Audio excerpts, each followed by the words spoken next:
Et si je te disais que Dieu a déjà ta réponse? Dieu va te surprendre, le message que tu ne dois pas ignorer. Prends un instant, respire. Écoute-moi très attentivement. Si tu es tombé sur cette vidéo aujourd'hui, à cette seconde précise de ta vie, ce n'est pas le fruit d'un calcul informatique.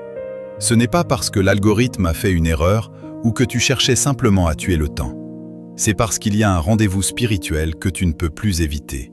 Il y a un message urgent, une fréquence céleste qui doit percer l'armure de ton découragement et le bruit assourdissant de tes soucis quotidiens. Je sais exactement ce que tu ressens en ce moment. Tu as l'impression d'être arrivé au bout de ton rouleau. Tu as l'impression d'avoir tout essayé, d'avoir épuisé toutes tes cartes. Tu as prié jusqu'à ne plus avoir de mots. Tu as travaillé jusqu'à l'épuisement. Tu as maintenu ta foi quand tout le monde autour de toi te conseillait d'abandonner, de passer à autre chose, d'être réaliste. Et pourtant, ta situation semble figée dans le béton. Tu regardes ta montre, tu regardes le calendrier et tu te demandes « Seigneur, m'as-tu oublié dans ce désert ?» Le silence de Dieu est parfois la chose la plus difficile à porter. C'est un silence qui pèse, qui fait douter de sa bonté, qui fait douter de sa présence. Tu vois les autres avancer. Tu vois les mariages, les promotions, les témoignages de guérison défiler sur ton écran, tandis que toi, tu as l'impression d'être coincé dans une salle d'attente éternelle, là où le temps semble s'être arrêté. Mais j'ai une nouvelle pour toi qui va radicalement bouleverser ta perspective aujourd'hui. Dieu est sur le point de te surprendre. Le mot « surprendre » dans le dictionnaire divin ne signifie pas juste un petit cadeau inattendu. Cela signifie une interruption de l'ordre naturel des choses. Cela signifie la stratégie de l'imprévisible. Pourquoi Dieu choisit-il souvent de nous surprendre plutôt que de nous donner un plan clair, étape par étape? Pourquoi nous laisse-t-il parfois dans une obscurité totale jusqu'à la dernière fraction de seconde? La réponse est spirituellement stratégique. Dieu veut toute la gloire. Si tu savais exactement comment, quand et par quel canal ta délivrance allait arriver, ton cœur humain aurait tendance à s'appuyer sur tes propres calculs, sur ton intelligence ou sur les hommes. Tu dirais « c'est grâce à mon réseau » ou « c'est parce que j'ai bien géré mon épargne ». Mais quand Dieu te surprend, quand il intervient au moment où toutes les issues logiques étaient condamnées, quand il utilise une personne que tu n'aimais même pas pour te bénir, tu n'as d'autre choix que de tomber à genoux et de dire « c'est l'Éternel qui a fait cela, et c'est un prodige à nos yeux ». La surprise divine est une arme de guerre. Elle est conçue pour terrasser tes ennemis et confondre ceux qui ont ricané dans ton dos. Dieu prend un plaisir sacré à utiliser ce que le monde méprise pour confondre les puissants.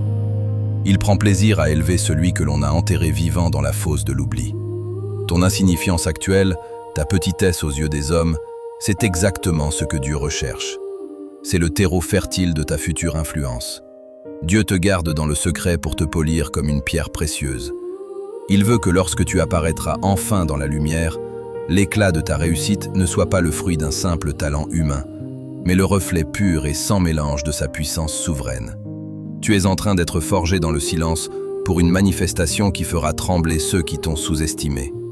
Ne méprise pas tes faibles commencements, car ils cachent une fin glorieuse. Les signes avant-coureurs de ta percée. Beaucoup demandent « Comment savoir que ma surprise arrive ?» Il y a des indicateurs spirituels que tu ne dois pas ignorer. Paradoxalement, le premier signe est souvent une intensification radicale de l'opposition. L'obscurité est toujours la plus dense juste avant que le soleil ne perce l'horizon. Si tu remarques que les attaques contre tes pensées se multiplient, que la confusion essaie de t'envahir, ou que des problèmes anciens ressurgissent sans raison, c'est parce que le monde spirituel est en ébullition. L'ennemi n'attaque pas un navire vide, il attaque celui qui transporte un trésor sur le point d'être livré. Il sent que ton atmosphère est en train de changer de densité. Il sait que ton soudainement est à la porte et il essaie de te faire abandonner à 1 mètre de la ligne d'arrivée. Ne tombe pas dans le piège de la fatigue. Redresse-toi car ta rédemption approche. un autre signe puissant, c'est ce que j'appelle la paix qui ne fait pas de sens.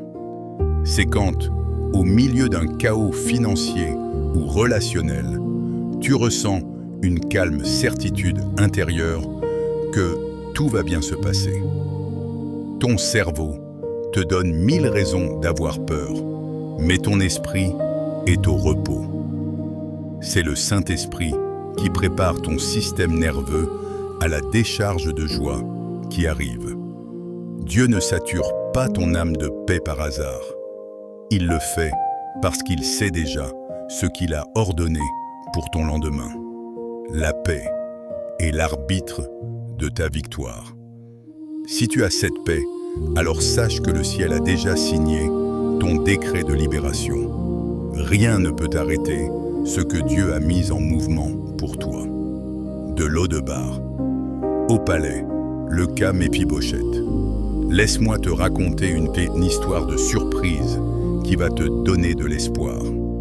C'est celle de Méphibosheth. Il était le fils de Jonathan, petit-fils du roi Saül. Mais après la mort de son père et de son grand-père, il s'est retrouvé exilé à Lodebar. L'école de la patience active.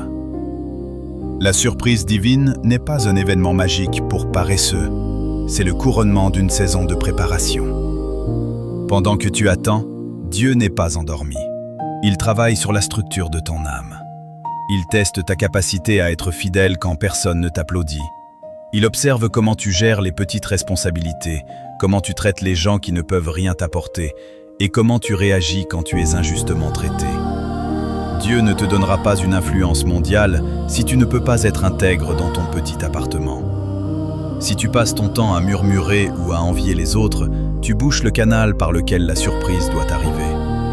Mais si tu continues à servir les autres avec excellence, même dans les ténèbres, tu prouves que tu es prêt pour le palais. L'attente n'est pas une perte de temps, c'est une accumulation de forces spirituelles. Chaque larme que tu verses aujourd'hui est une semence précieuse. Ce qui est semé dans la douleur et la persévérance sera moissonné dans une explosion de joie indescriptible. Dieu ne gaspille jamais une épreuve. Il l'utilise comme un tremplin pour ta promotion. La psychologie de l'anticipation. Il est temps de faire une mise à jour radicale de ton mental. Tes paroles sont le prophète de ton futur. Si ta bouche passe la journée à dire « c'est dur, je n'y arriverai jamais », tu es en train de construire une prison autour de toi. Commence à pratiquer la mentalité d'anticipation. Réveille-toi chaque matin avec cette pensée. « Seigneur, je m'attends à une surprise aujourd'hui. » Ne sois pas surpris par la surprise. Vis dans une attente active et joyeuse. Visualise cette dette payée. Visualise ce corps guéri. Visualise cette famille restaurée. La foi, c'est être convaincu qu'il est déjà en train de le faire, même si tes yeux ne voient rien encore. Remercier Dieu avant d'avoir vu le premier signe tangible est le déclencheur le plus puissant des miracles. La louange précède la victoire. Si tu peux louer Dieu dans la fosse, tu n'y resteras pas longtemps. Ton attitude détermine ton altitude. Change l'effet de submergement de la grâce. Quand Dieu décide enfin de te surprendre, il ne le fait pas à la petite cuillère. Sa bénédiction est celle qui enrichit, et il n'y ajoute aucun chagrin.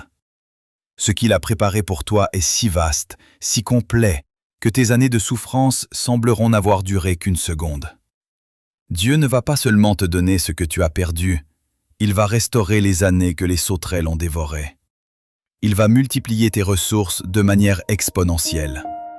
Il va t'accorder une influence et une plateforme que tout l'argent du monde n'aurait pu t'acheter. Prépare-toi à changer de catégorie sociale, spirituelle et mentale. Prépare-toi à ce que ton entourage soit sous le choc. Des gens qui t'avaient ignoré viendront te demander conseil. Ceux qui t'avaient rejeté chercheront ton aide. Et ta seule réponse sera « Ne regardez pas à moi, regardez à la main de Dieu qui a agi en ma faveur. » Ton témoignage sera une preuve vivante que Dieu est encore sur le trône de l'univers. La gloire de la seconde maison sera plus grande que celle de la première. Dieu va t'étonner par sa générosité. Les masques de la surprise. Attention, La surprise de Dieu arrive parfois sous un déguisement que nous n'aimons pas au premier abord. Souviens-toi de Naaman, le général syrien. Il s'attendait à un grand geste spectaculaire pour sa guérison, mais Dieu lui a demandé de se laver 7 fois dans un fleuve boueux. Naaman a failli rater son miracle à cause de son orgueil et de ses préjugés. Ne rejette pas une opportunité aujourd'hui parce qu'elle te semble trop petite ou pas assez glorieuse. Parfois, ta surprise se cache derrière une tâche humble, derrière une rencontre fortuite ou derrière une porte qui se ferme violemment pour t'obliger à regarder dans une nouvelle direction. Sois sensible à la voix douce et légère de l'Esprit Saint. Ne sois pas rigide dans tes attentes humaines. L'obéissance totale et immédiate est la clé qui déverrouille le coffre-fort de la surprise divine. Fais ce qu'il te demande, même si cela semble illogique à ton intelligence, et regarde les murs de ton impossibilité s'effondrer. La méthode de Dieu est souvent inhabituelle, mais son résultat est toujours parfait. La prière qui déclenche l'inattendu. Nous allons maintenant entrer dans un moment de prière prophétique intense. Je veux que tu mettes ta main sur ton cœur et que tu crois à chaque mot. Père céleste, je te loue pour la personne qui écoute ma voix. Tu connais son combat, tu vois ses larmes secrètes. Aujourd'hui, par l'autorité du nom de Jésus, je décrète que la saison de la stagnation est terminée. Je proclame que les écluses des cieux s'ouvrent sur sa vie. Seigneur, surprends-la. Envoie des connexions divines, ouvre des portes financières, apporte la guérison là où les médecins ont abandonné. Je brise tout esprit de fatalité. Sa destinée est scellée par ta grâce. Que la persévérance dans la victoire.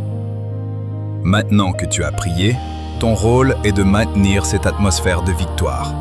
Ne laisse pas l'ennemi voler la semence de cette parole dès que tu auras fermé cette vidéo. La surprise de Dieu demande une garde vigilante sur ton cœur. Quand les doutes reviendront, et ils reviendront, réponds-leur par la parole de Dieu. Rappelle-toi que celui qui a commencé cette bonne œuvre en toi est fidèle pour l'achever. Tu n'es plus seul, tu n'es plus la victime des circonstances. Tu es un enfant du Très-Haut, et ton héritage est la victoire. Marche la tête haute, agis comme si la réponse était déjà là. Prépare-toi concrètement à recevoir ce que tu as demandé. Si tu as demandé un emploi, prépare tes vêtements. Si tu as demandé la guérison, commence à bouger ce que tu ne pouvais pas bouger.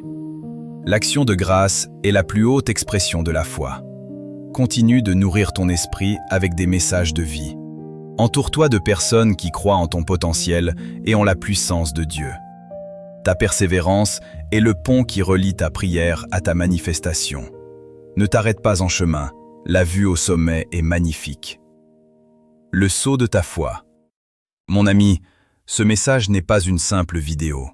C'est une semence prophétique jetée dans ton âme pour produire une récolte de miracles. Mais une semence a besoin d'être plantée et arrosée par une action concrète de ta part. Ne repars pas d'ici sans avoir posé un acte de foi. Voici tes 3 étapes cruciales pour sceller cette parole et inviter la surprise de Dieu dans ta réalité quotidienne. Proclame ta réception. Ne reste pas silencieux. La parole a une puissance créatrice. Écris maintenant en commentaire « Seigneur, je m'attends à ta surprise aujourd'hui. Je reçois ma percée. » En faisant cela, tu refuses la défaite et tu déclares officiellement ta victoire devant le monde visible et invisible. C'est ton contrat avec le ciel.